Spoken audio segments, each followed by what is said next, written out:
Howdy. All right, everybody, welcome to Rudder Forum in the Rudder Theater Complex here on the campus of Texas A&M University in beautiful Bryan College Station, Texas. And welcome to the 9th annual 3-Minute Thesis Competition Finals. An exciting night where we get to showcase some of the best, coolest stuff being done by graduate and professional students from across this great university, battling it out for elevator pitch supremacy. I got to tell you, it is so exciting to be back live this year. Last year, thanks to the awesome staff at the Graduate and Professional School, we were able to pull off this weird kind of combo hybrid competition where we had live contestants and an audience spread out all over the world. And this year, we've taken the lessons that we learned last year, we've all learned over the last year, and we've created a new format. A format that we think is really going to showcase the best of what we do in graduate and professional education. It's going to be a night where you're going to hear about some really cool research, chance to win some prizes, chance to learn about some of the bright shining stars here at Texas A&M University. It's going to be a fun night. It's going to be an exciting competition. And to kick things off, I want to introduce the Dean of the Graduate and Professional School, the Associate Provost at Texas A&M, and a Professor of Electrical and Computer Engineering, Dr. Karen Butler-Curry. Karen.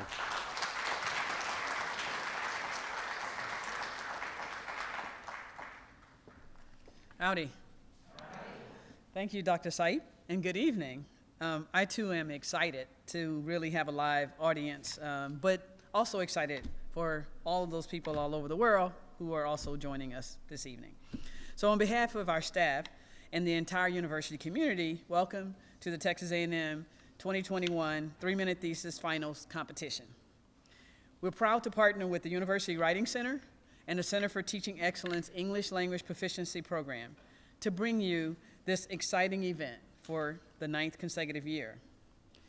3-Minute Thesis is a research communication competition developed by the University of Queensland in 2008. The rules are simple. Graduate students are given 3 minutes to present a compelling oration on their research project and its significance to a general audience using just one slide. Tonight's finals competition is what the audience sees, but the real value of the 3-Minute Thesis program is in the development activities these students have engaged in for this competition. The planning, solicitation of feedback, and based on that feedback, the revision and refinement processes they have undergone. The students you will see tonight, and even those who didn't make the finals, have developed their academic presentation and research communication skills to share and make a pitch for the importance of their research and scholarly work. Just by participating in 3-Minute Thesis, students are presented with an opportunity to have a transformative learning experience. The University of Queensland's first 3-Minute Thesis contest featured 160 students. Within 2 years, the concept was adopted by other Australian universities, followed by a few universities in New Zealand. From there, enthusiasm for the program exploded, and the concept spread worldwide. 3-Minute Thesis competitions now occur all over the globe at more than 600 universities and institutions across 65 countries. 2021 marks, as we stated, our 9th year in participating in the 3-Minute Thesis competition. This year, 40 students competed in our preliminary competition, and 10 advanced to the finals tonight. And our finalists come from 5 of our 14 colleges and schools. 3-Minute Thesis competition supports our ambitious campaign to elevate and position graduate and professional education at Texas A&M among a new class of global leaders. And it helps connect the research taking place on our campus with our community. Tonight, our audience members will be treated to an educational showcase of the work of some of our most promising graduate student scholars. The success of 3-Minute Thesis is because it's good for students and for the university, and it's fun to watch. This year, we're happy to present the 3-Minute Thesis competition in a hybrid format, as was mentioned, having an in-person and a virtual audience.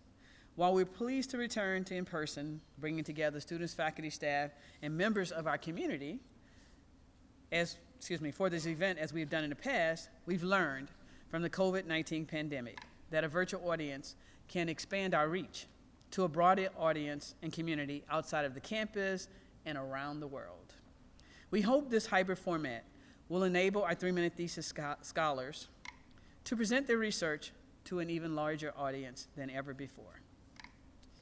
3-minute thesis is just one of the many ways that the Graduate and Professional School works in collaboration with other non-academic offices on campus to deliver coordinated professional development programs.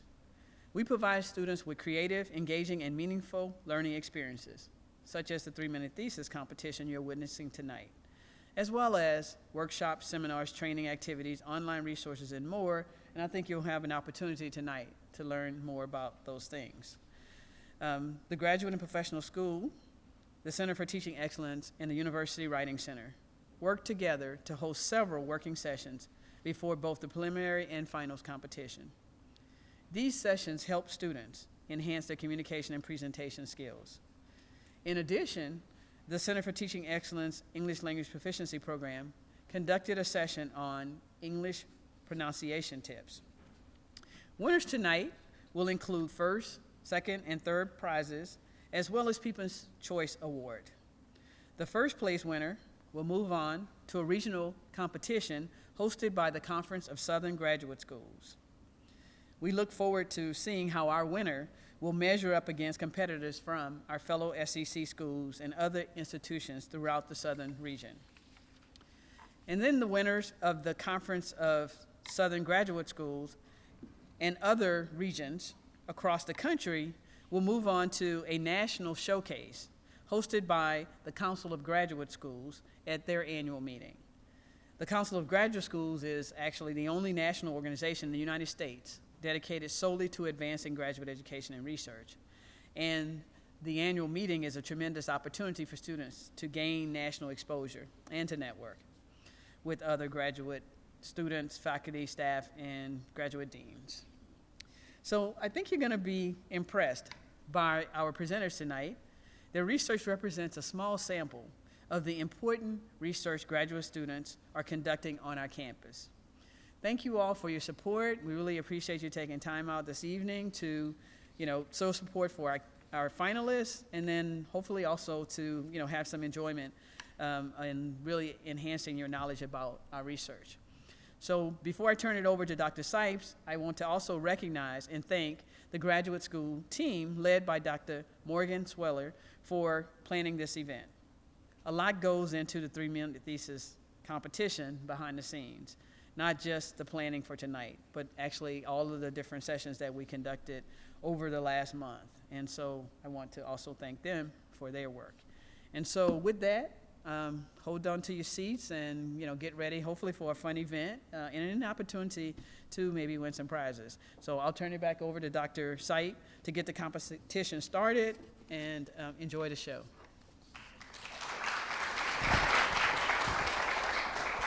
Thank you very much, Dr. Butler-Purry. So you've already heard a little bit about what we're going to do tonight. Just a quick recap.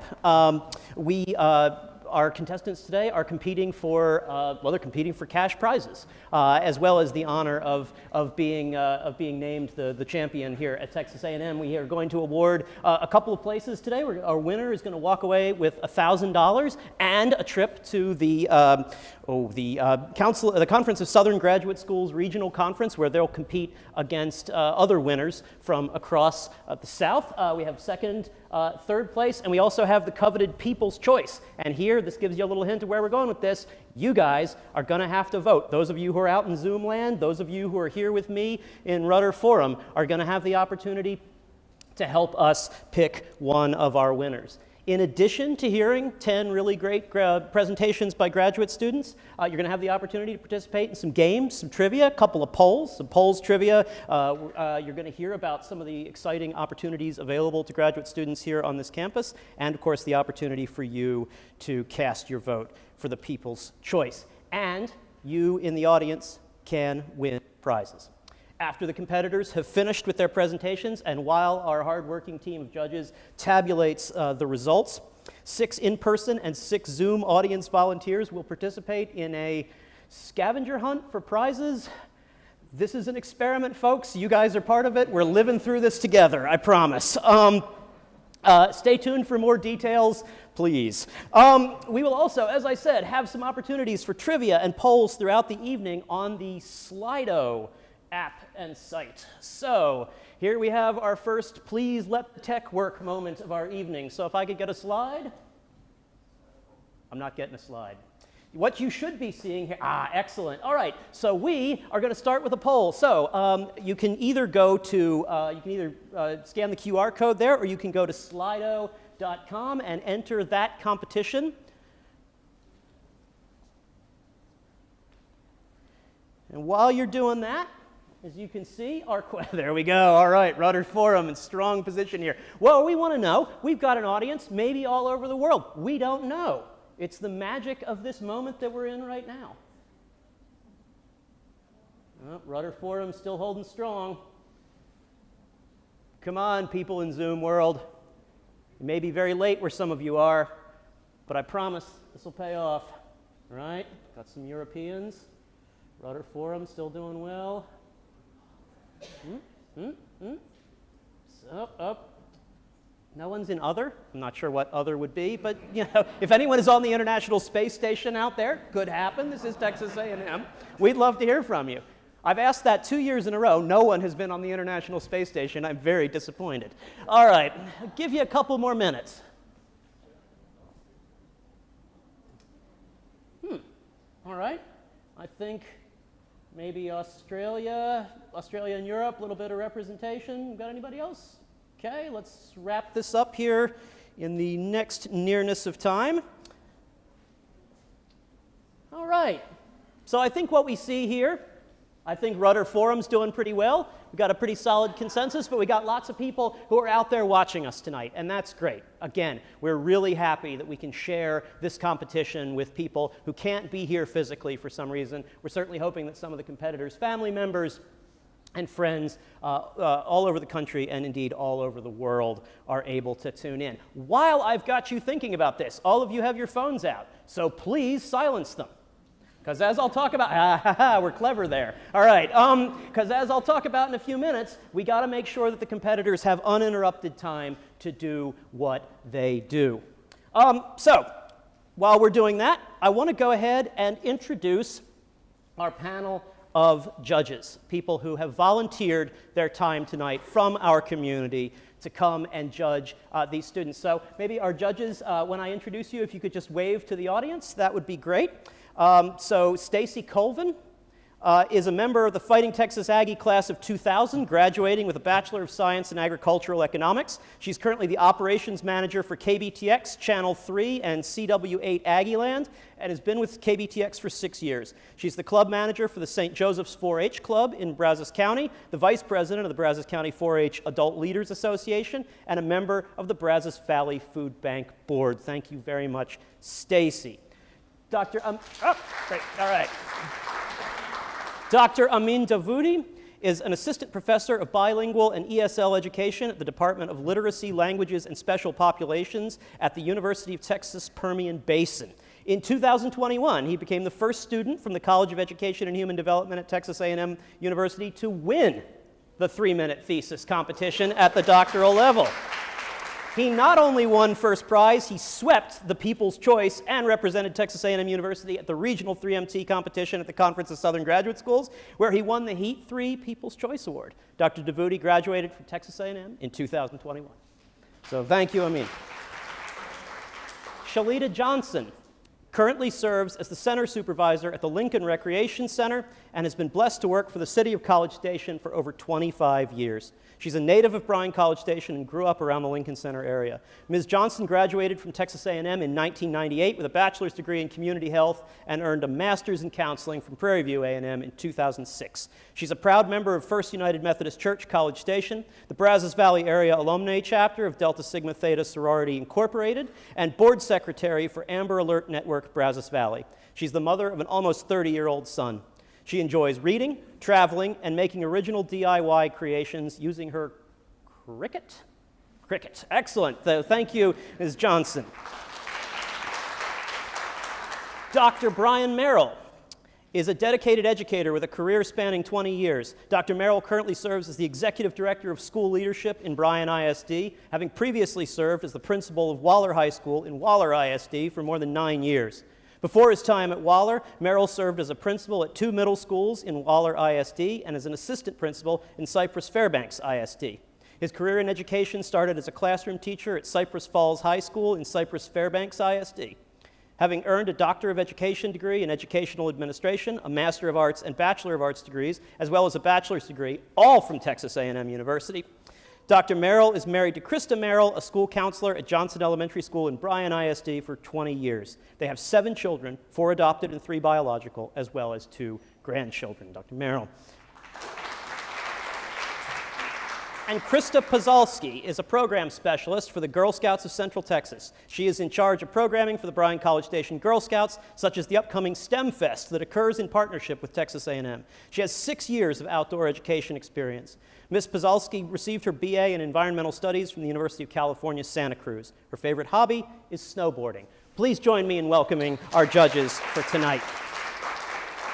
So let's talk about what our judges are going to be looking for. They're going to be judging our competitors on 2 criteria, comprehension and content. Did the presentation clearly describe the impact and results in a language appropriate to a non-specialist audience? And that is so important, and that is why we are so happy that you guys are here with us tonight, because they are talking to you. And we want to know who does the best job in communicating to you, an educated lay audience that's interested enough to take time out of their day to be here with us. Engagement and communication. Did the presenter capture and maintain the audience's attention, convey enthusiasm, and leave the audience wanting to know more? Did they grab and keep your attention?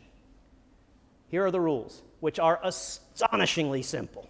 The 3-minute thesis competition is nothing if not simplicity itself. Competitors get 3 minutes max to present an oration on their research and its significance using just 1 slide. It must be spoken word only, no props, no costumes, no supplementary material at all. Go over 3 minutes, you're disqualified. Simple as that. Got a timer right here. The timer doesn't lie. Run by Victor. Victor's not the timer. I'm literally staring at the timer. Our winners today did well in preliminary rounds on October 27th and 28th. Audience members, please understand, competitors get 1 shot only at giving their presentations. We've told them to continue even if things get disrupted. So please silence your phones and remain quiet and seated during the presentation.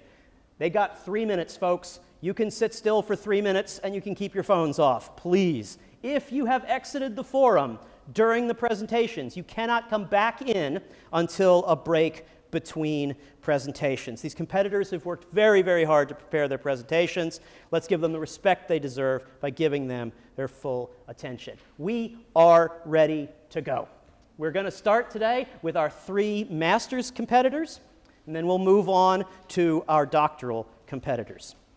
Before we go on to our next presenter, I need to explain the rules of the scavenger hunt that we're going to be doing a little bit later on in our evening tonight. At the end of the competition, while our final scores are being calculated, we're going to have a photo scavenger hunt between 3 teams consisting of 6 lucky volunteers, both here in Rudder Forum and out there in Zoom land. For those of you who are participating online, you have to have your video on and you're going to have to unmute yourself. Not right now, but later. If you are able and you're interested in participating in the photo scavenger hunt, please fill out the Google form using the QR code, or you can see the short website name there on the screen. 6 people will be chosen at random, 3 in person and 3 virtual, and this will be chosen by our highly skilled team of professionals waiting back in the green room who are here to assist tonight. To participate in the competition, you'll be notified of your selection during our intermission. The game is going to consist of 5 photo scavenger hunt rounds where teams will have up to 2 minutes to find photos online. First place team members will get their choice of an Apple AirPod, an air fryer, or a Fire TV Cube. The complete rules are linked in the Google form, and we'll go over them again when we start the game. If you're interested in being selected to play for the chance to win these prizes, visit the Google form using the link in the chat. Anybody can submit for a chance to play. If you are from Texas A&M University in any capacity, you will need to include your UIN and your Texas A&M email address on the Google form for our processing purposes. But that is just a preview of things yet to come. Our second competitor from biological and agricultural engineering is Daneti Gunawardena. So, Daneti.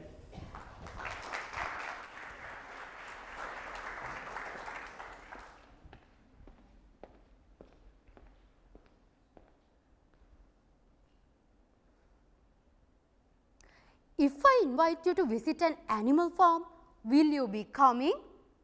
I have asked the same question from some of my friends and they were like, oh, I don't like animal farms, they are so smelly. I do not have enough time to go there, man. I'm more concerned about germs, they are too bad for human health.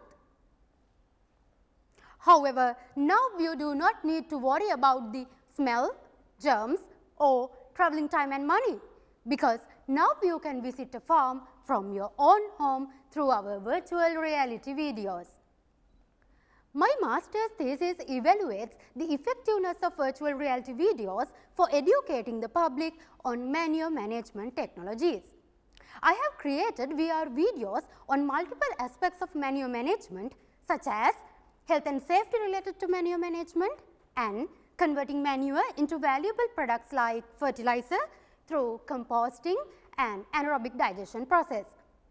I have showed those videos to a diverse audience including farmers, extension specialists and researchers, because those groups benefit the most from learning manure management. Also, we were able to present VR videos to a large audience through our YouTube channel and in-person extension events. After that, I have developed some surveys to evaluate on whether our VR videos can effectively educate the public on manure management. According to the data I have collected so far, 95% of the audience have shown a significant improvement in their knowledge, and 87% of the audience have expressed their willingness to learn more contents through VR videos. At this moment, I am evaluating on how the impact of VR videos depend on the education level and job experience of the audience. This approach can be used to learn many operations in agricultural engineering. It is very useful during this COVID pandemic because traveling is not as easy as before. However, with our VR videos, traveling will not be an issue anymore. You just need your smartphone to get an immersive experience in manure management without moving an inch out of your own home. Over to you.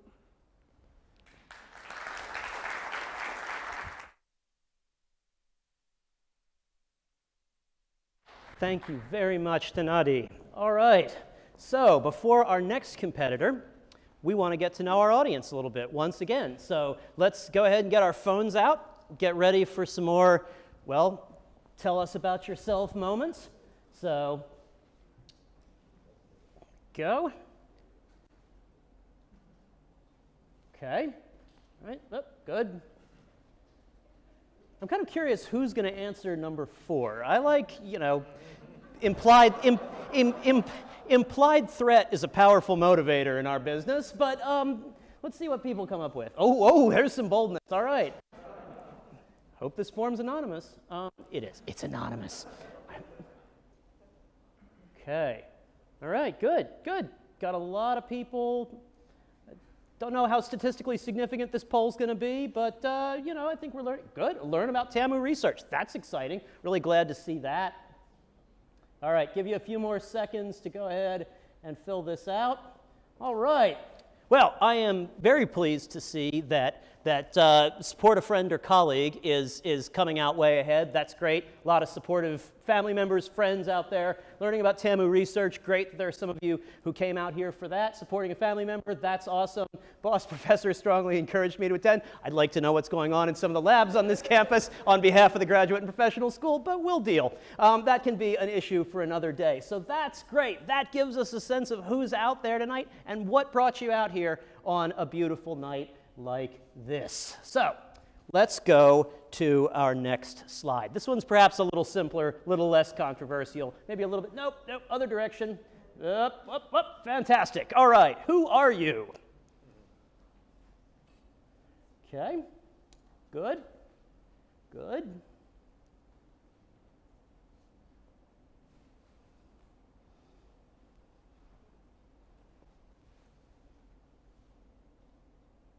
I'll give you a few more seconds on this one.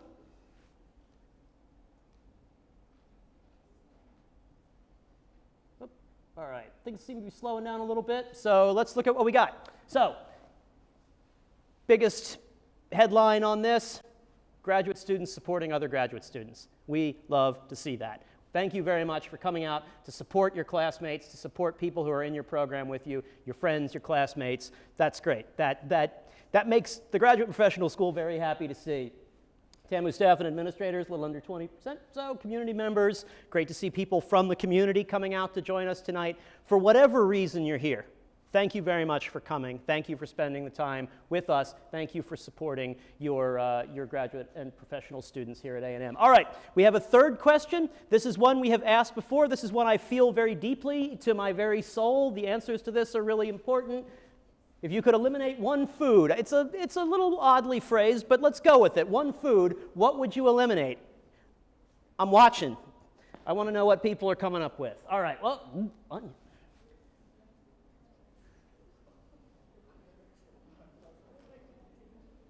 So, all right, let's see. All right.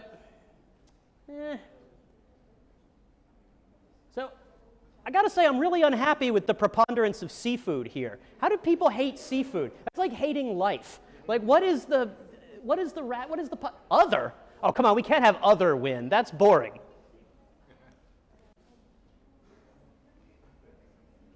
All right, I got to ask. Someone who put other, what do you mean by other? Cilantro.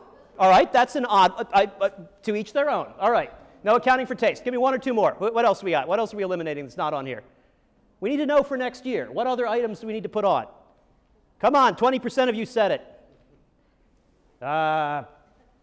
Well, mayonnaise, also a strange one. Don't understand it, but I appreciate it. To each their own. There's no accounting for taste. Thank you very much for participating in our little poll tonight. It makes the experience a little bit richer for everybody. What weird food dislikes people have. On to our third competitor. And our third competitor is Michael Portal from the Department of History. Welcome, Michael.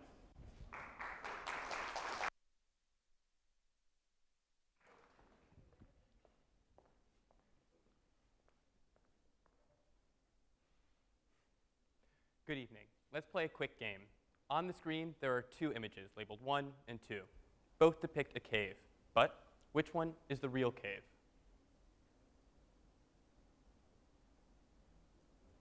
If you picked number 1, you got it right. Number 2 is the third reproduction of that cave. But why reproduce a cave? And why do it so many times? My thesis aims to answer that question. I argue that the reproductions of Lascaux, the cave, reveal something about how we all use the past. I studied hundreds of newspaper articles and histories written after the discovery of the cave in France. I was able to trace out and demonstrate how the prehistory became French history, and how Lascaux became a national treasure.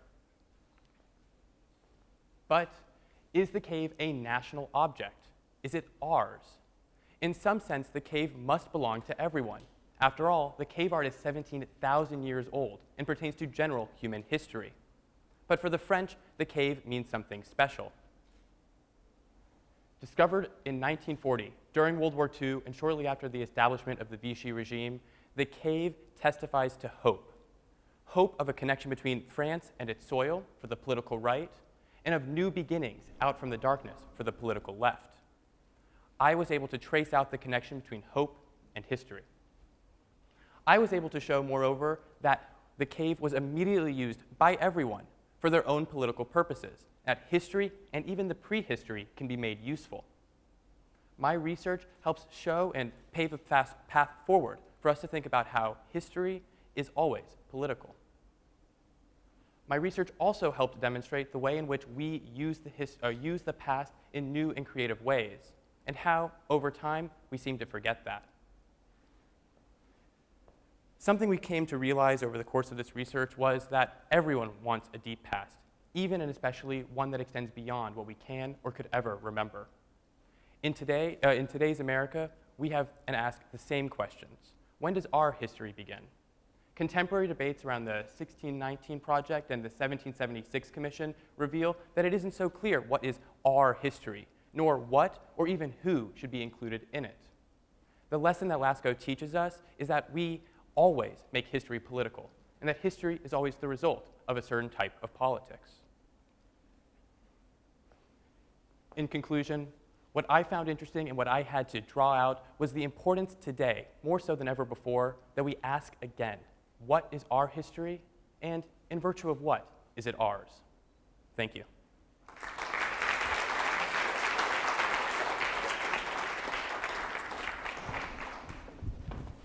All right, thank you very much, Michael. All right, so while our judges tally up their scores for Michael Portal, we are going to play some trivia. So, here we go. Once again, if you could go ahead and get yourself set up. We will find out what you know about 3-minute thesis, what you know about Texas A&M. All right, so the 3-minute thesis is a research communication developed by, if you were paying attention to the opening slide, you know the answer to this. And those of you who've taught know that many times people aren't paying attention to the opening slide and don't know your name or don't know what class they're in. We'll find out. All right, what do we got? All right, keep it going. I feel like the wisdom of crowds is working here. There seems to be a consensus. Well done. So, answer is? Whoop. All right, 94% of you were right, 93% of you were right. All right, good job. All right, good. So there's our first question. Our second question for you this evening is, what year was the first 3MT competition held at Texas A&M? Again, if you were paying attention to the beginning, you know the answer to this, or you can do the math. Lots of people here can do the math. I don't know if I can do the math, but you can do the math. Whoop. Oh, now you're all thinking, does my neighbor know something I don't? It's a game theory. Yeah, a tense moment of thoughtful reflection. All right, so the consensus seems to be 2012. Answer is? Sadly, 2013, 21 minus 9. Wait, that doesn't work. Anyway, all right, we'll figure it out. Somebody's wrong. We are an elite research institution. All right, here's the final question. Now, I got to tell you, this last question is one that is near and dear to the people wearing the maroon shirts around here, the members of the graduate and professional school staff, and to our dean, Karen Butler Perry. What is the official abbreviation or acronym for the Graduate and Professional School? If you've been paying attention to any of the many presentations we have done across campus, you know the answer to this. I'm afraid to turn around because I don't want to know what people think the answer is. Oh, there's a lot of laughter. That's not giving me a lot of confidence. People don't know. Okay, this is a marketing issue. We'll talk to our people. Oh, you're killing me. You're killing me. Oh, Dr. Butler Perry, we've got to do something about this. All right, what is the answer? Oh, wait, 10%? More than 10% of the audience works for the Graduate and Professional School. What are we doing here? All right, folks, everybody, all together now. We are not OGAPS, we are not GPS, we are not GAPS. We are, if you must be shorthand about it, we are the grad school. Everybody together, the grad school. Thank you very much. If you learned nothing from tonight, nothing about all the great research being done here, please, for the love of God, stop calling us OGAPs. Thank you very, very much. That was terrific. So, even though you don't know what we're called, that was terrific. And that brings me to our next competitor and our first competitor in the doctoral category. Our first competitor is Anita from chemistry. Anita.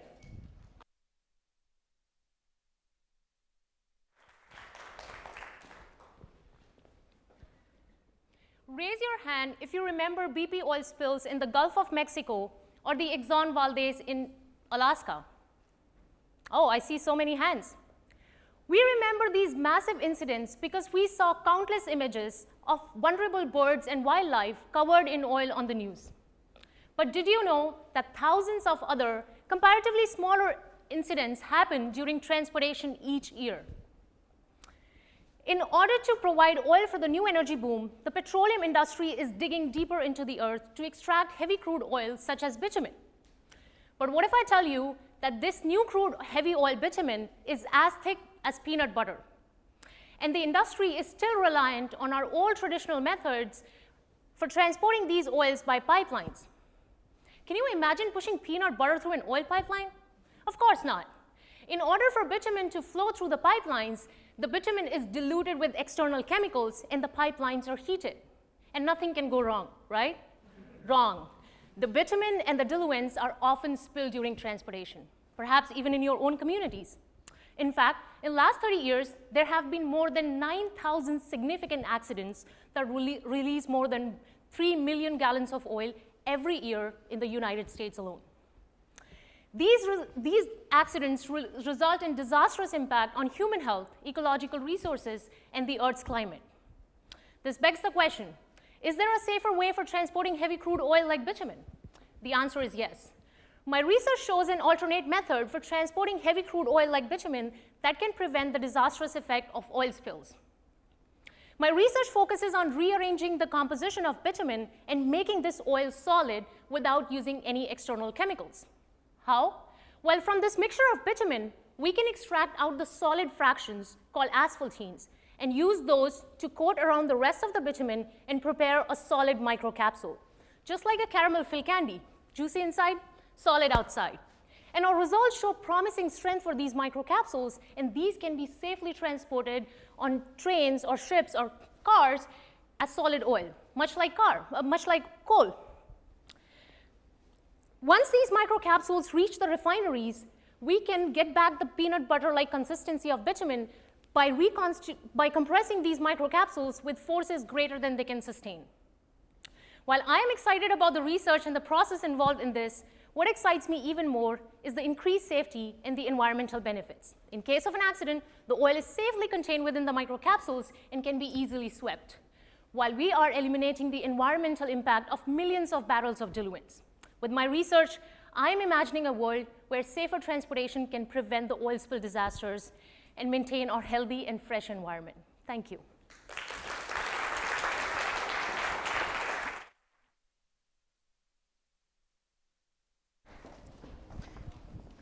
Thank you very much, Anita.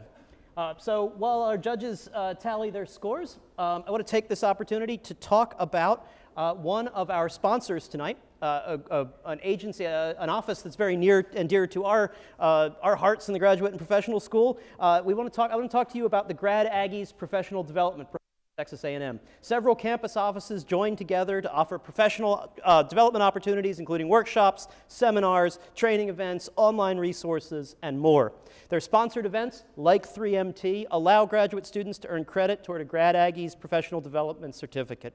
Programming is organized in development areas: academics, communication, personal well-being, instruction and assessment, and career exploration, and is designed to help students develop marketable skills beyond what they do in the classroom, library, or lab. Grad Aggies even has programming to help students with the 3MT core exercise, the elevator pitch, as you can see here.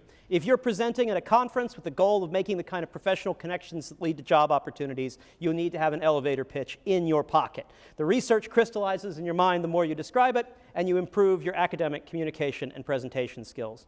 There's a full calendar of Grad Aggies professional development programming. We encourage you to visit the Grad Aggies website for more information on Grad Aggies and the Professional Development Certificate. Having said that, we are ready for our next competitor. Next competitor in the doctoral category is Rachit Gupta from the Department of Chemical Engineering. Rachit.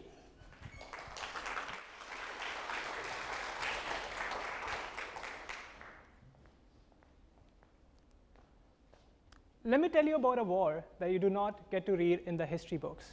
This war has cost us 1 billion lives, and it continues to take 1 million more each year. This war is between humans and bacterial pathogens. Unfortunately, bacterial pathogens have been getting stronger. They are now immune to some of the strongest antibacterial medications that we have today. If things remain unchecked, we are expected to lose countless human lives and $100 trillion from our economy by 2050. Therefore, in my research, I study how to prevent bacterial infections to actually stop this unfortunate outcome from happening. Now, in my research, I have dived deeper into understanding the first stages of bacterial infection. Now, the first steps of bacterial infections are somewhat like a camping trip. Imagine going on a camping trip, looking for a campsite, and then navigating your way to that place. That's exactly what a bacteria is trying to do once it gets inside your body. So my strategy is how to prevent this navigation from happening to prevent the bacterial infection. Now, I have used a chemical called indole for that purpose. I have used this chemical for two main reasons. First, it is naturally used by the human body to defend us against bacterial pathogens. And second, it is at least 10 times cheaper than the currently available antibiotics in the market. Now, as I dive deeper into my research, I stumbled upon an obstacle. These bacteria are super tiny. They're about 1,000 times smaller than an ant. So to study them, me, my professor, my lab mates, we got together and built a state-of-the-art microscope here at Texas A&M. I then used this microscope to study thousands of bacterial cells under the influence of indole. And after studying them, I analyzed the data and made mathematical models. And based on all this, I came to the conclusion that indole disrupts the key machineries that help the bacteria to move and navigate. Imagine you're on a camping trip. You're walking towards your campsite. Someone walks up to you, they tie up your legs, and they take away your navigation device. That's exactly what a bacterium is facing when it's exposed to indole. Now, I believe these results will play a key role in the war against bacterial pathogens for two reasons. Number one, it will inspire new kind of indole-based therapies to stop them. And second, it will accelerate research and development in the space of preventive care against bacterial infection. Together, this will give us the much-needed edge in the war against bacterial pathogens and help us save those countless human lives. Thank you.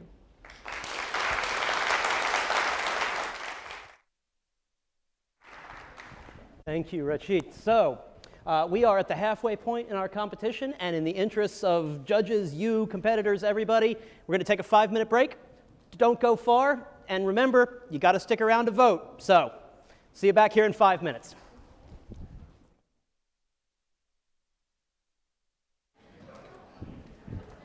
All right, welcome back, folks. We've got one more half of entertaining research presentations to go, beginning with doctoral presenter Megan Crutcher from the Department of Anthropology. Megan.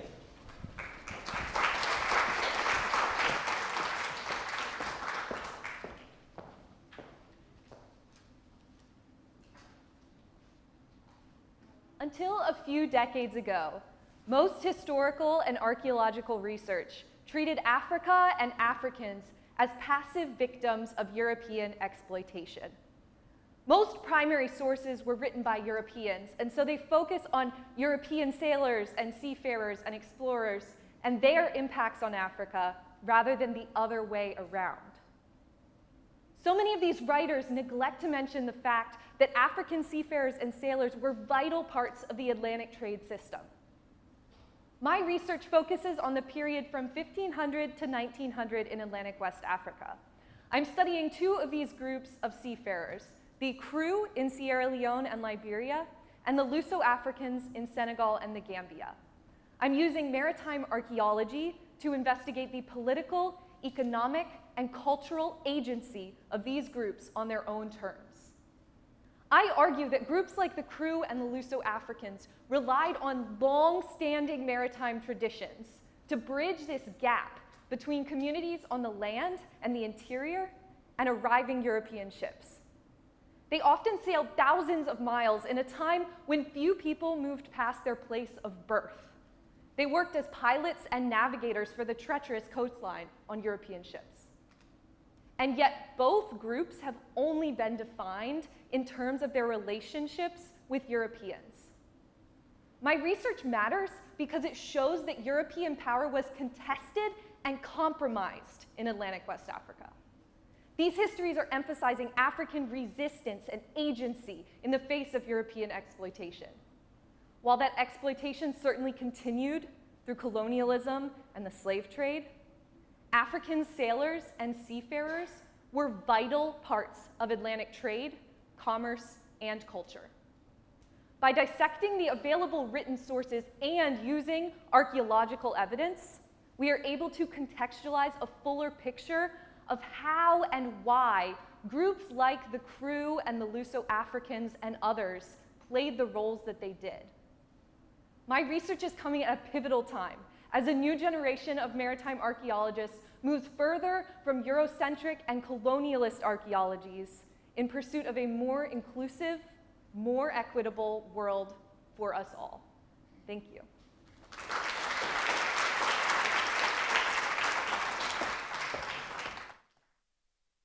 Thank you very much, Megan. All right, so at this time, I want to recognize two more of our partners for tonight's competition, our sponsors for 3MT, the Center for Teaching Excellence English Language Proficiency Program and the University Writing Center. The English Language Proficiency Program provides professional development to those who wish to improve their English skills. Services include workshops, conversation partnerships, private consultations, and more. Please visit their website or email cte@tamu.edu for additional details about this outstanding resource. We'd also like to recognize our other sponsor, the University Writing Center, who supports writing and public speaking for graduate and undergraduate students across the university, providing the tools you need to be a better communicator. The Writing Center can assist graduate students through one-on-one appointments for help with presentations, seminar papers, theses, dissertations, and more. You can submit papers online and receive tailored feedback from a trained consultant. They're currently offering all of their services online. One amazing program that they offer is the Dissertation, Article, and Thesis Assistance Program, or DATA. It's designed to support graduate students working on a thesis, dissertation, or article for publication. Undergraduates who are working on an undergraduate thesis are also welcome to participate. DATA participants are paired with the same consultant for up to 10 45-minute sessions. I encourage you to visit their website for additional details on all the wonderful assistance that they offer. Judges, how are we doing? We're not quite there yet, I think. Okay, we got one more person. So we're going to do one more trivia question. I think that should get us where we need to go. So, all right. How many graduate programs are there? Let's see if we can get a little closer here than we did on the what do we call the graduate and professional school one. Just for our morale as people who are here from the graduate and professional school. Okay. Right, couple more. I'm going to turn my head again. Give it some time, see what you come up with. I'm going to look back at the big board. Okay, looks like 105 is out in the lead. Our correct answer is 267. We came closer this time. You guys are underselling us consistently. This is really genuinely heartbreaking. Before you come to our events, educate yourself about all the great things going on in graduate and professional education here at Texas A&M. All right, I think we are probably good to go at this point. Our next doctoral competitor is Nam-Kyun Kim from the Department of Construction Science. Nam-Kyun.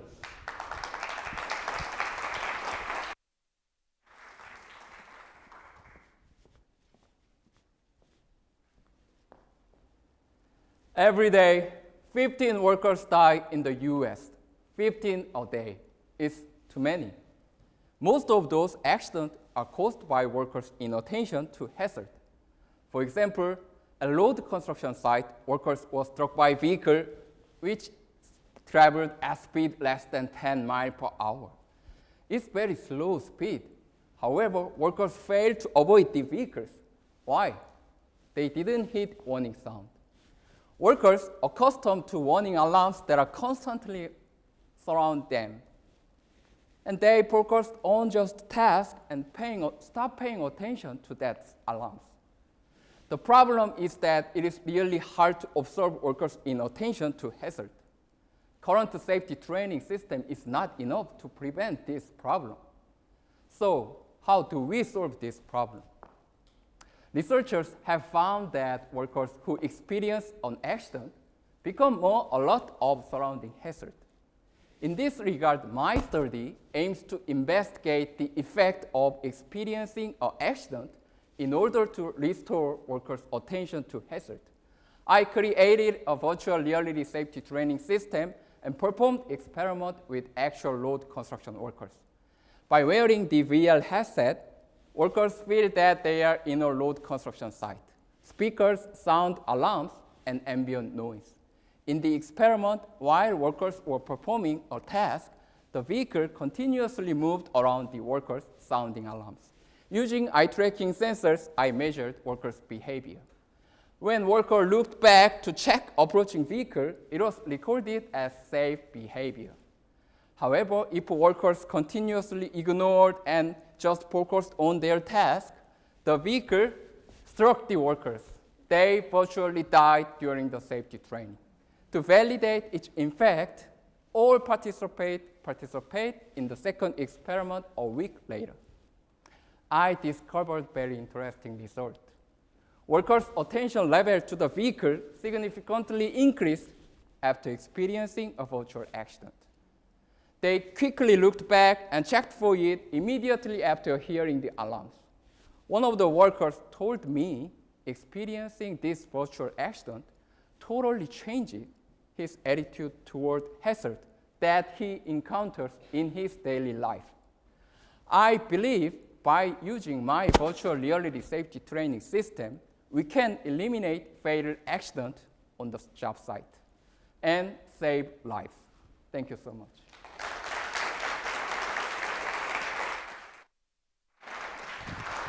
Thanks a lot, Nam-Kyun. So we are down to our final 3 competitors. While our judges tally their scores, we are going to, I'm not making this up, this was planned, do some trivia about the Graduate and Professional School. This hasn't gone great so far, so go ahead and try to redeem yourselves here in the next few minutes. So, the Graduate and Professional School, or what for short? Thank you. I heard a lot of my coworkers leading the charge on that, so I feel like we haven't really gotten that planted. Is located in which campus building? This seems to cause a lot of confusion, so this is a good education moment. I see there's some argument going on. All right. Doesn't bode well. Go ahead and follow each other through. Wisdom of crowds. All right.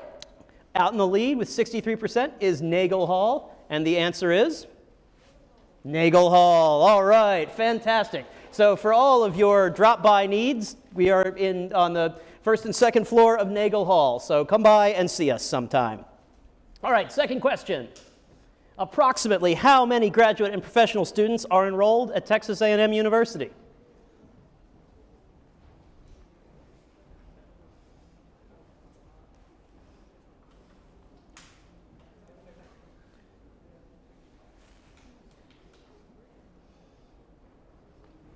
All right, a few more seconds. So this looks a little tighter. I see a lot at 25,000. So we could have our answer, please. 15,000. All right, so we are doing okay on this. A lot of graduate and professional students and a key part of our educational mission here at Texas A&M University. I am seeing that our judges are ready to go. So I'm very pleased to introduce our next competitor tonight in the doctoral category, Gia Alexander from the Department of English. Gia.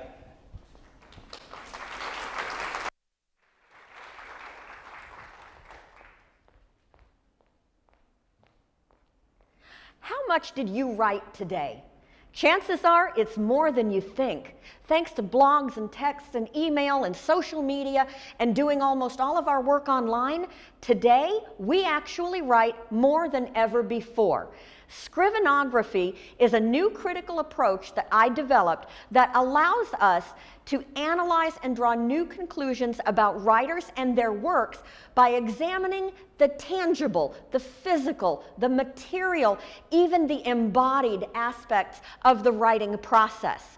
I argue that when we write, where we write, what we write on, and what we write with all influence how much, how often, and even how well we write, as well as our attitudes towards the writing process. In my dissertation, I ground scrivenography in the Victorian period because it is the Victorians that we have to thank for the modern notion that anyone can be a writer. Before that time, authorship was the purview of the leisure class, people who could afford the time to write as well as the scarce and expensive materials.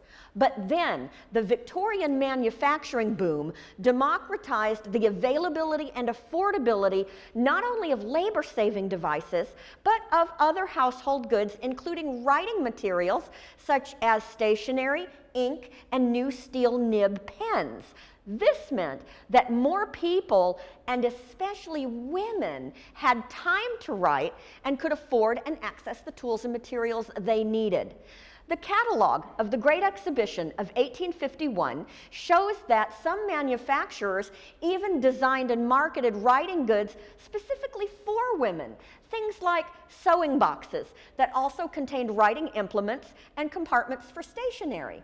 But does this specialization mean that Victorian women writers saw themselves differently than their male counterparts? The short answer is sometimes. In 1893, Helen Black interviewed over 20 women writers in their homes with emphasis on their writing environments. Those women who had dedicated writing spaces presented themselves more as professional authors, a concept almost unheard of for a woman at the beginning of the 19th century. To validate scrivenography beyond the Victorian era, I would draw your attention back to today and ask you to consider the nuances of your own writing practices when, for example, you have to finish that critical conference paper on the plane versus in your office. I hope you never look at your own writing in the same way again without considering how you created it. Thank you.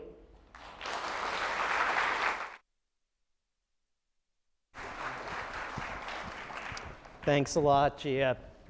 So we have yet another round of trivia, this time not about the graduate and professional school. This time it's a little category called Wild Card. So get your phones out, play along if you can.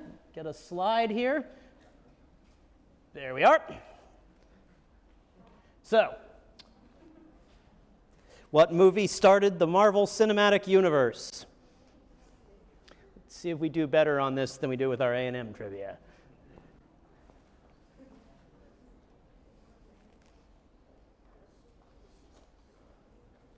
Seems to be a lot of voting with confidence on this one. All right, a few more seconds. Closed off, all right.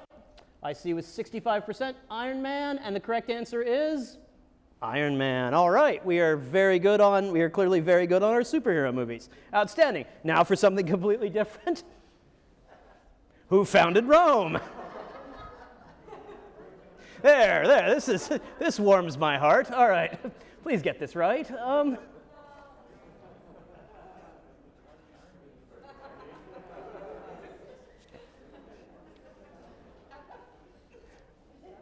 So I've got some thoughts here. All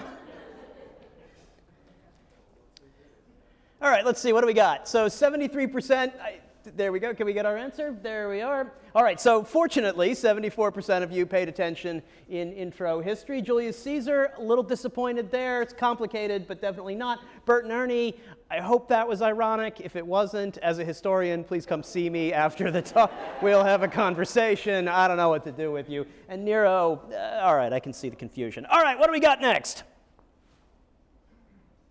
The national mammal of the United States. Didn't know we had a national mammal, if I was being honest. Seems like a very specific national.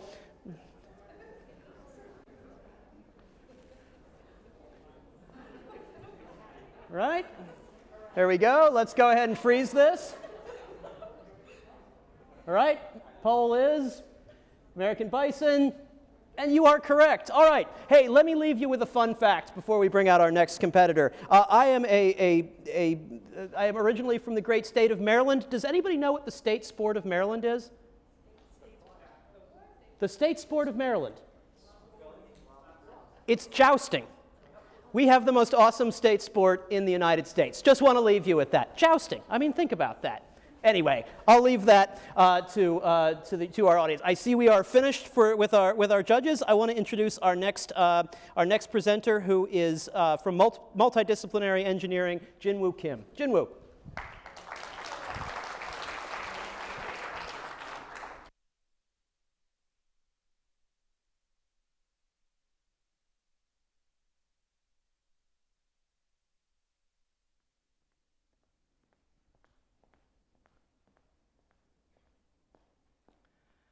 You might have had a bad experience during walking around your neighborhood because of physical defects and safety issues of urban space. Many previous research indicated that such elements saying environmental stimuli could negatively impact on our physical well-being and satisfaction of urban citizens. So, assessing and managing these elements is important to promote our quality of life. One promising method to evaluate environmental stimuli is using biosignals. Recent development in wearable technology allow us to collect various biosignals such as walking patterns, heart rate, and electrical activity of the skin. Such a signal could answer how people feel and how people react to surrounding environments. In this context, the overall research goal is to create a platform to collect best biosignals and propose the map that's showing distress of pedestrians. Such a map could be used for mobility planning, especially for vulnerable populations such as elderly, children, pregnant, and disabled people to avoid negative environmental stimuli during their walking trips. Also, urban practitioners and governmental decision makers could use this information for community redesign and retrofits. Just simply think about it.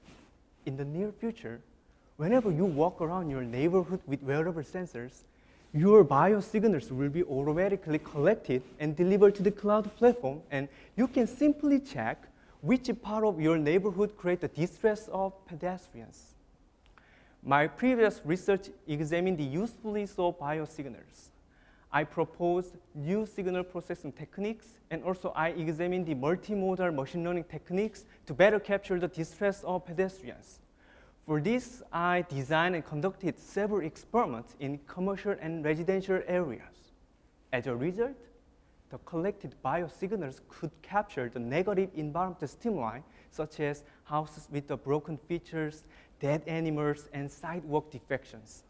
Currently, I'm trying to test this method in daily life settings using 1,600 walking trips data.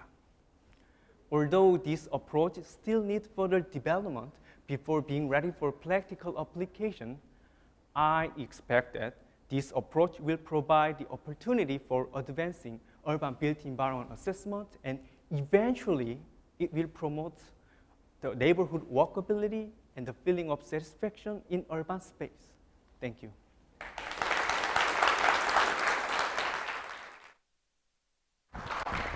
Thanks very much, Jinwoo.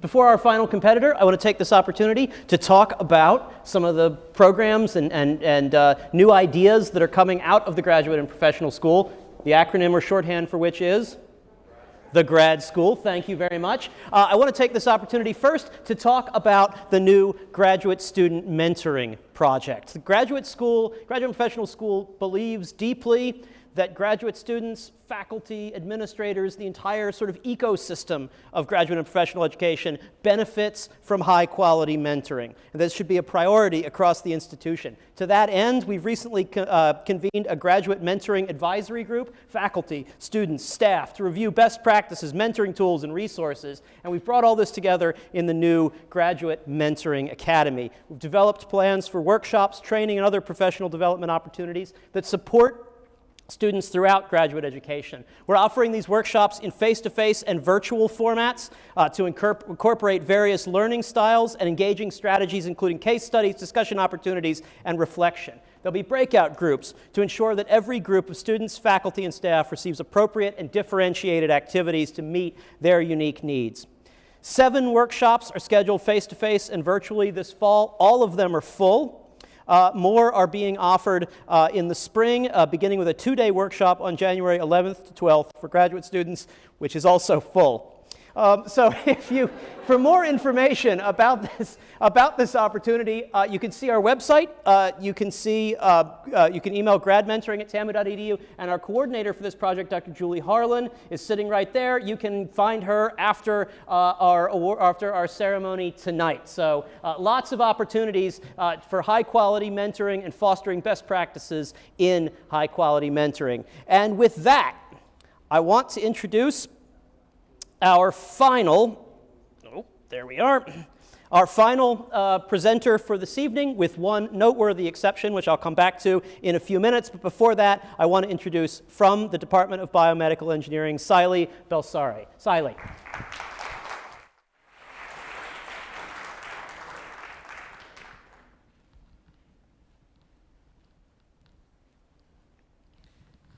You can correct me if I'm wrong, but I can say fairly confidently that each and every person in this room and on Zoom knows someone suffering from diabetes. As of 2020, over 34 million people just in the US are suffering from some form of diabetes. As we know, diabetes is primarily characterized by the presence of excessive sugar in our blood, which can lead to a lot of complications. Since we don't have a complete cure for diabetes yet, the best way of dealing with it is to maintain our blood sugar at a healthy level. Currently, the cheapest way of keeping an eye on it is to directly measure the amount of sugar or glucose in our blood using a simple device called a glucometer. You just have to prick your finger to get a small drop of blood, put it on a test strip, insert the strip into the device, and it will give you your sugar level within seconds. Now, if this is so easy, why am I trying to do anything different, right? One of the main issues with blood sugar is that it changes every few hours. So every time you go eat the cookie in the break room, or you go work out to burn the calories from that cookie, your sugar level changes, which then means to get a complete picture, we have to measure our blood sugar 4 to 7 times in a day. And according to me, apart from checking your phone, there really aren't many things you should have to do 4 to 7 times in a day. Now, about 20% of the total patients suffering from diabetes are on insulin or other major medication to control their blood sugar. So for them, this kind of rigorous monitoring is non-negotiable. But for the 80%, we have to ask, is there a better way? The answer to that lies in alternative indicators for diabetes. What happens is the free sugar in our blood goes and binds to all these other things like proteins in the bloodstream. One of these proteins, let's call it protein A, is an ideal candidate for what we want to do here, because there's a lot of protein A in our blood, and if we use that instead of blood sugar, we only have to measure it once every 14 days. So for example, if our doctor prescribes a new diet plan, 2 weeks is just enough time for that change to take effect and show up in our readings. And also pricking our finger once in 2 weeks is not that bad, right? In order to achieve this, I'm developing a system which has a similar format to the glucometer.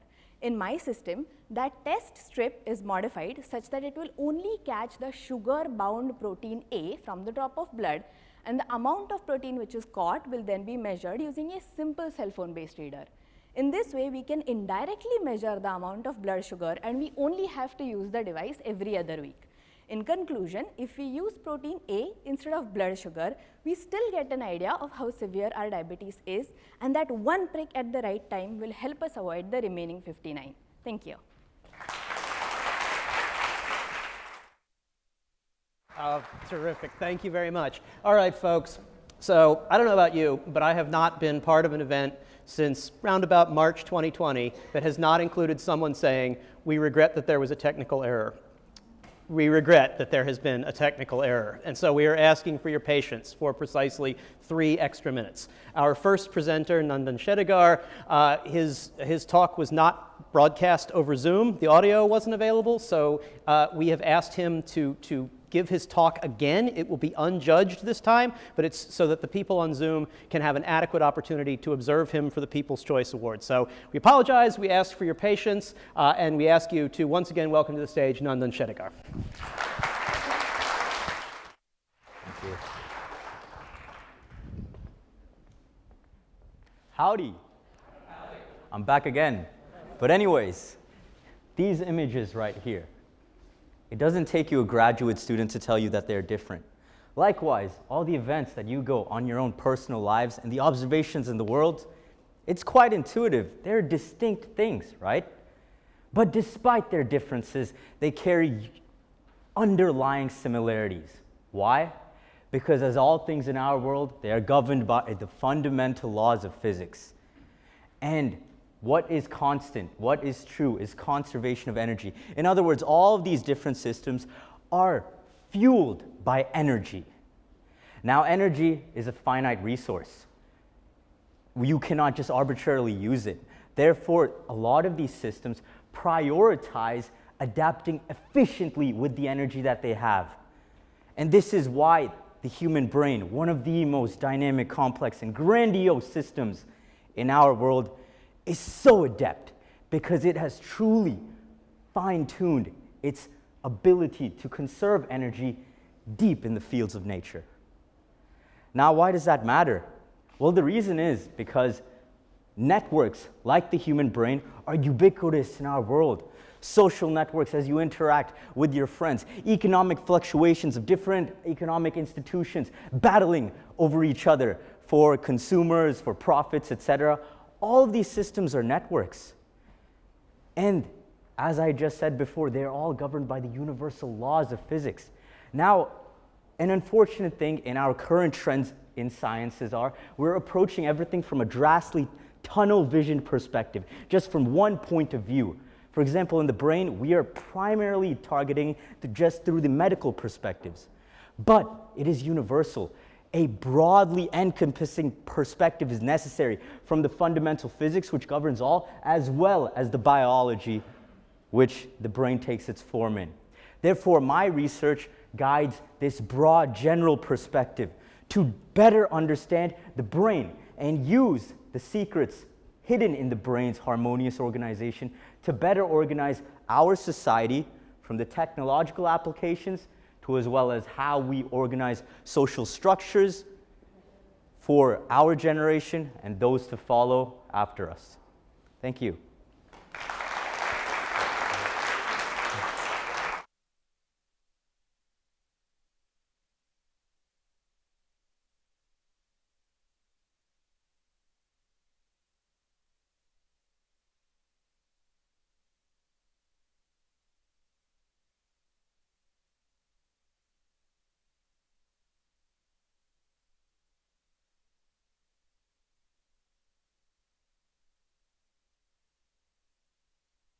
Available to the judges as well. We have comprehension and content, and we have engagement and communication. You need to make your decision in much the same way that the judges are going to make theirs. You can cast one vote for a master's candidate and one vote for a doctoral candidate on Slido. So please cast your vote for the two students, one master's and one doctoral, who you feel perform the best. So let's have a look at our master's candidates. Whoop. Let's have a look at our master. There we are. So we have Nandan, we have Denati, and we have Michael. So get your phones out, scan the QR code, or go to the website, and let's take a minute and give our voting for the People's Choice Award.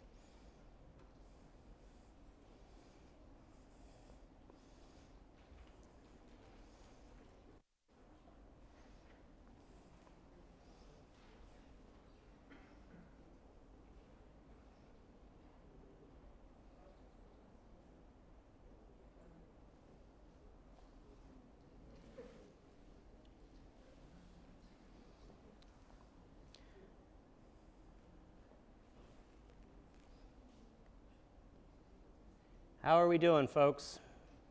Raise your hand if you still need to vote. Good? It's not working? Oh, that's not good. Everybody, how are we doing? All right? I'm seeing a lot of relatively contented looks So we are going to move on. We're going to move on to our doctoral finalists. 7 doctoral finalists. If we could have the slide, please. All right, so we have Anita, Rachit, Megan, Namjoon, Jia, Jinwoo, and Saili. Time to cast your vote.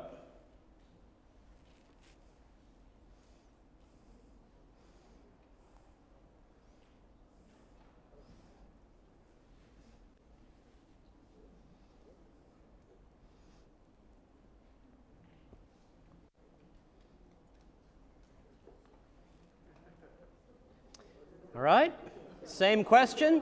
Uh-oh. Laughter is never good in these moments. We feeling good about this?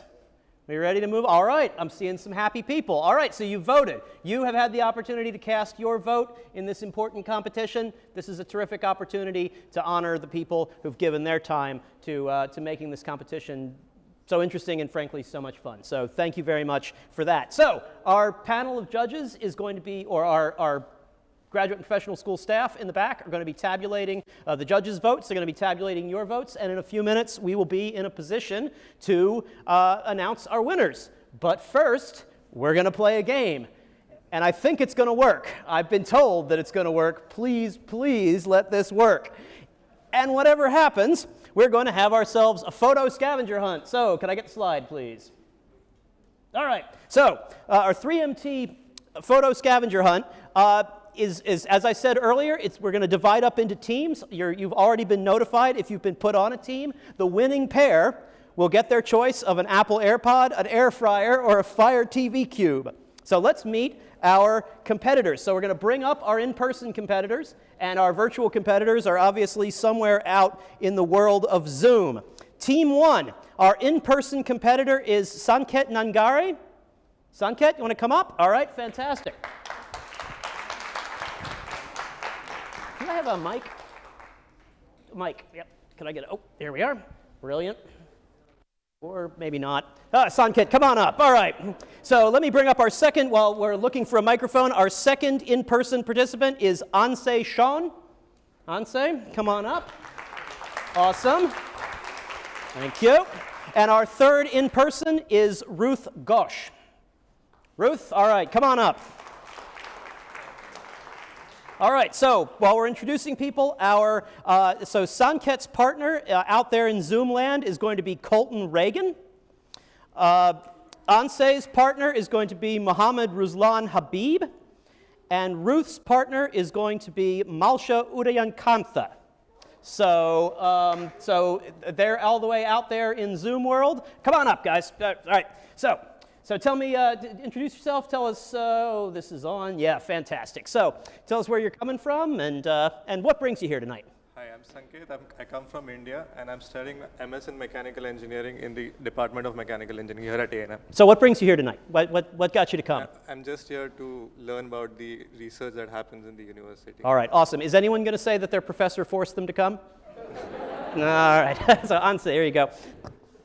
Hello, my name is Anse. I'm from South Korea. I just came here to learn how you guys speak, to learn how to people speak in 3 minutes. Awesome.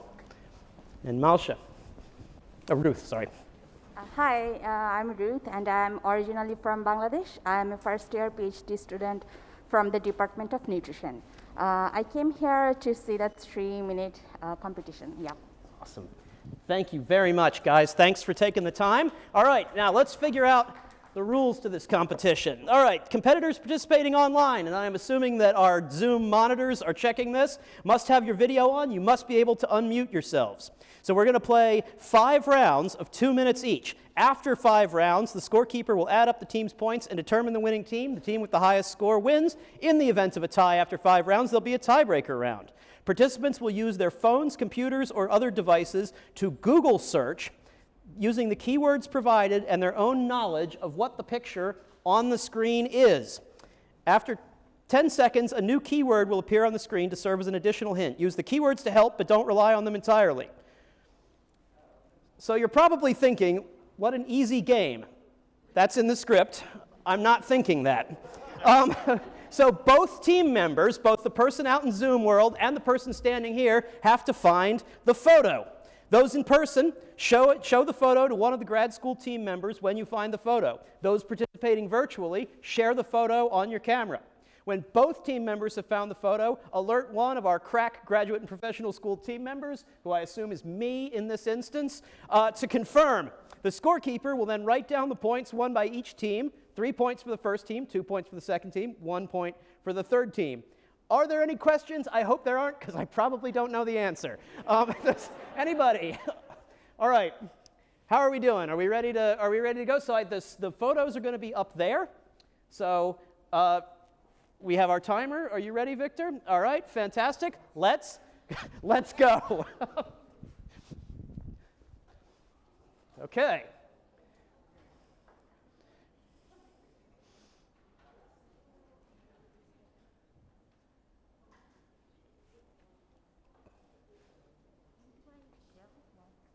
Find that image, that exact image on the. Whoop! Was that 3 minutes? 10 seconds. Was it 3 minutes? It says 2 minutes. It's 2 minutes. 10 seconds is a little tight.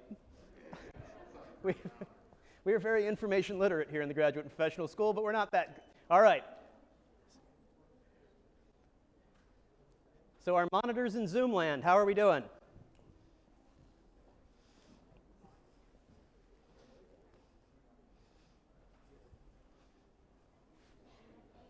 Are you running the timer? Okay. Okay, fair enough.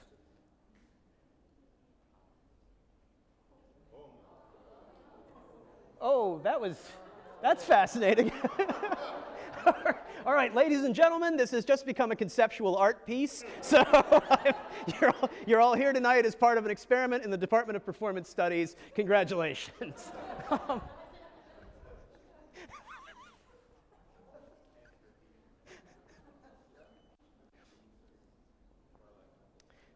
So Team Zoom, how are we doing? We've seen a lot of Zoom screens. Okay, fair enough.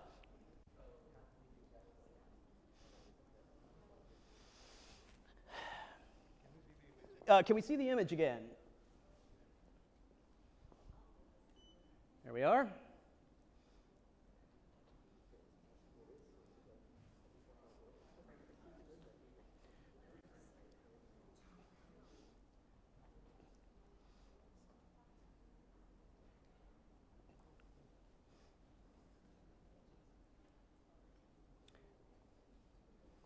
So our green room monitors, how are we doing?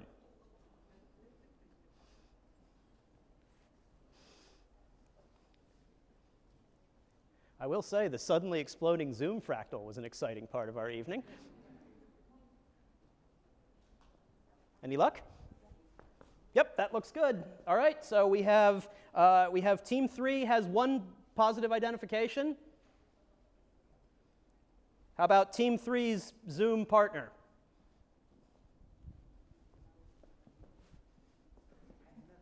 Nothing. Okay. All right. So we're going to go with the all-in-person version of this, with the Zoom members as free riders. So Sanket and Anse, how are you doing? Close? Oh, can we go back to? Okay.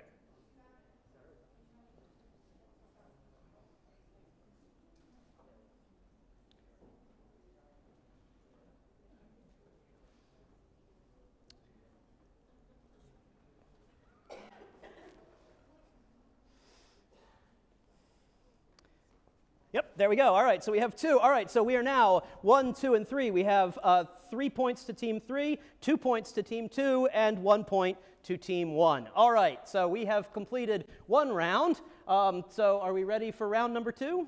All right, let's do it.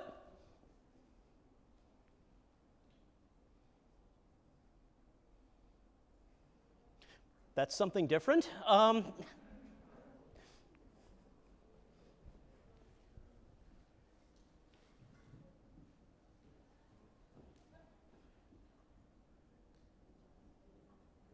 For those of you who are missing the intense iconography here, the dog longhorn combination is deeply embedded in Texas culture.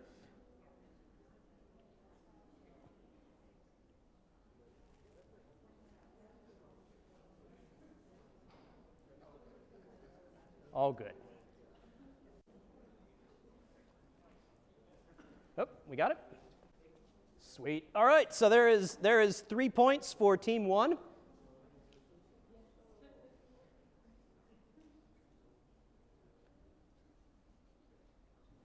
Oh, I almost did it again. That would have been fun.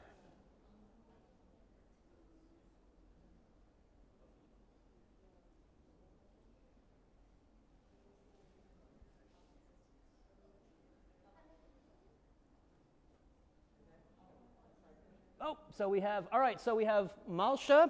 So Team 3 now in second place. So 2 points for Team 3 on this, and that means 1 point for Team 2. So we are now finished 2 rounds. We're just going to go with the one on technical grounds. So we are now through with 2 rounds of this slightly overwhelming activity. Let's move on to round 3. All right, round 3.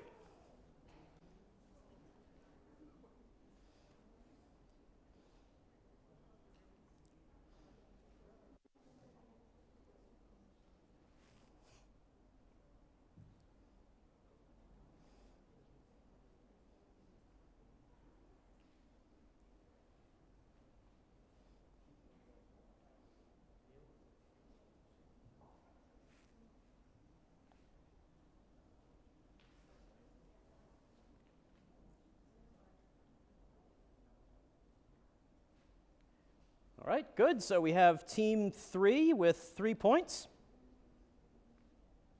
Oh, sorry, I apologize. I'm now seeing Team 1 has 3 points, Team 2 has 2 points. Sorry, Team 1 has 3 points, Team 3 has 2 points, Team 2 has 1 point. There. All right, outstanding. Oh, sorry, we're wrapped. Yep. All right. So, next round. All right.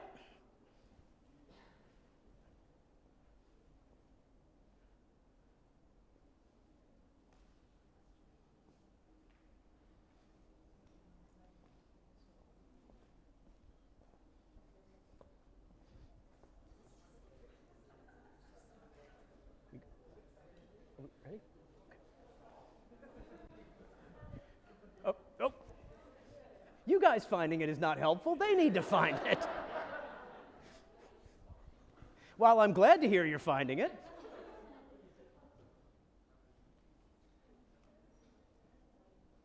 All right, how are we doing in Zoom world? Are they any word there? Okay, you're not looking at that. All right. There it is again. Oh, different way this time.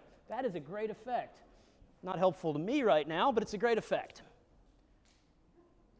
All right, so we have, I don't know what order that came in. So Malsha, I think Malsha may have gone first and then Colton. All right, so Colton, then Malsha. All right, so, there we are. So we have, so Team 1 gets 3 points, Team 3 gets 2 points, Team 2 gets 1 point.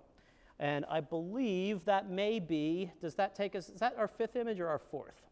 4th. All right, so we have 1 more. Unless it's a tie, please don't let it be a tie. All right, go for it. All right, and here is the official elevator image of 3MT, a nice way to wrap up our competition for the evening.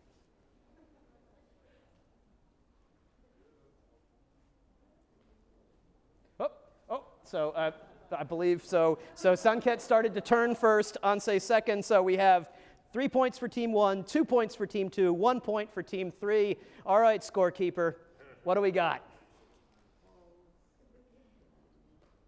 Say Team 1. So our winner is Team 1. So that is Sanket and Colton. Thank you very much. You will receive. Oh no, you scared me there for a second. I didn't know what was going on behind me. All right, so Team 1 will receive their choice of a Fire TV Cube, an air fryer, or a pair of earphones. So thank you very much to all of our participants here and virtually. Round of applause. Please see a member of the graduate and professional school staff afterward to claim your prizes. All right, I am seeing some thumbs up from backstage, which probably tells me that we have some rulings from our judges. So, there we are. All right. So, are we ready to go? Delightful. All right. Not exactly, but we'll get it eventually. Do you have it written down by any chance? Great. Thank you very much. All right. So, it is my great pleasure at this point, along with Dean and Associate Provost Dr. Karen Butler-Purry, to present the winners of this year's 3-minute thesis competition. Our winner in the master's category, the runner-up is Dandini Gunadwara from the Department of Biological and Agricultural Engineering.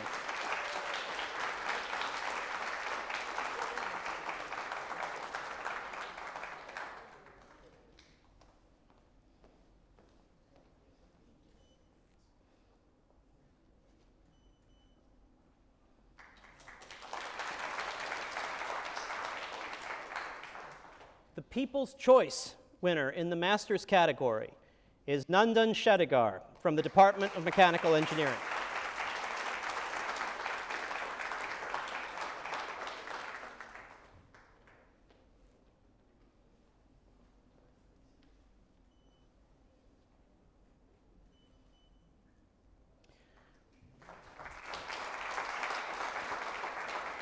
Which means that the winner of the master's category is Michael Wardle from the Department of History.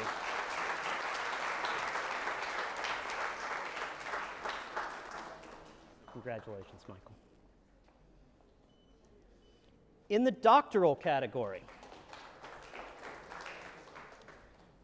the runner-up in the doctoral category is Saili Belsari from the Department of Biomedical Engineering.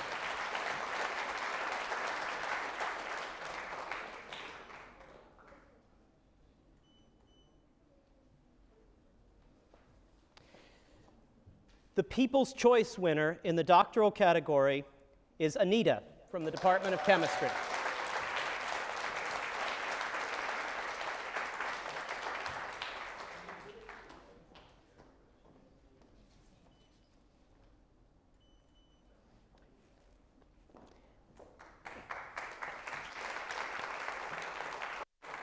And the winner of the doctoral category is Namloon Kim from the Department of Construction Science.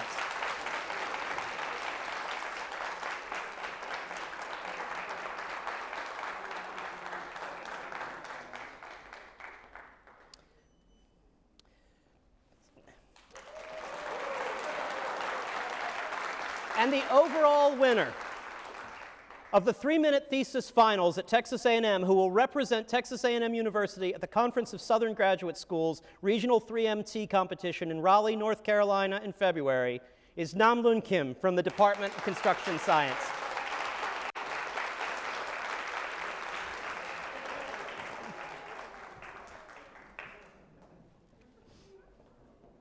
Congratulations.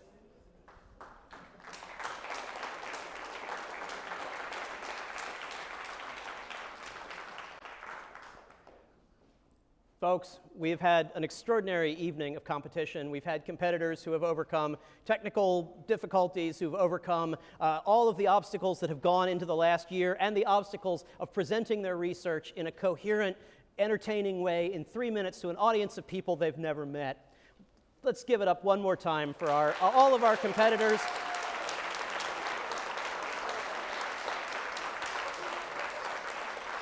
Many thanks to our judges.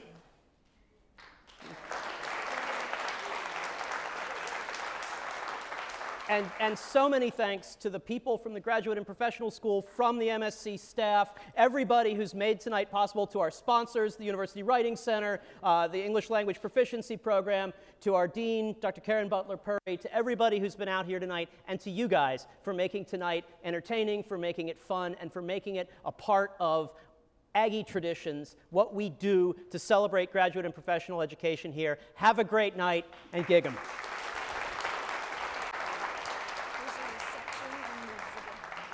And there is a reception in the exhibit hall, and you can bother my colleague Julie Harlan about graduate mentoring if you like. And come and celebrate with us. Take care.